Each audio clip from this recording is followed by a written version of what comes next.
Hi, my name is Matthew Boersen, and I'm the Managing Partner at Straight Path Wealth Management.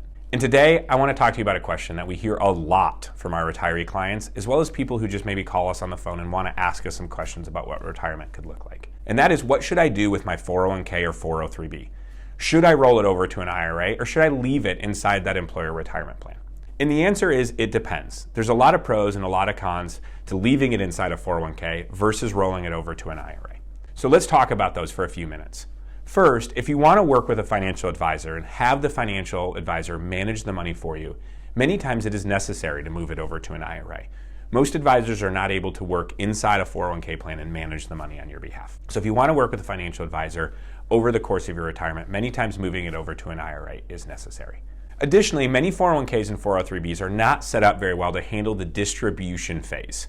The distribution phase is that stage that you go into in retirement when you start taking money out of your account. 401ks and 403bs are set up really well to handle the accumulation phase, or the savings part, when you're working and putting money into the account, but many times struggle with some of the options and the flexibility around strategy when you start taking money out. There's been a push to change this legislatively over the last couple years, but we haven't seen a lot of traction yet inside 401ks and 403bs.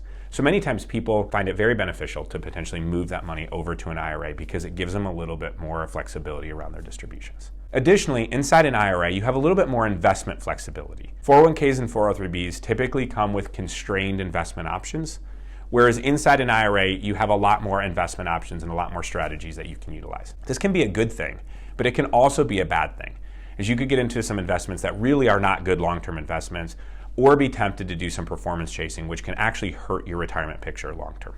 Conversely though, when you start talking about moving money from a 401k to an IRA, you also have to pay attention to fees. Many times, 401ks and 403bs are actually cheaper than IRAs, especially if you're going to work with an advisor. Now, that's not necessarily a good or bad thing, but you just want to make sure that you ask the right questions and do the right analysis. Cheap doesn't necessarily mean better, especially when it comes to your personal finances. You just want to make sure that you're getting the value that you pay for.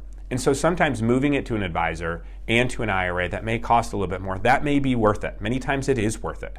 But you want to make sure that you ask the right questions, do the right analysis, and make sure that you're actually going to get the value that you're paying for. Lastly, 401ks and 403bs can have slightly different distribution rules than IRAs do. Sometimes they'll allow for distributions before age 59 and a half, which is the typical age inside IRAs, although there's a lot of exceptions to both of those rules for 401ks as well as IRAs.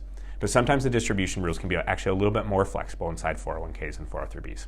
And lastly, some specifics around the required minimum distribution rules can be a little bit more beneficial inside 401ks than they are inside IRAs. So making sure that you look at those different variables, analyze, and figure out which one works best for your situation is really important.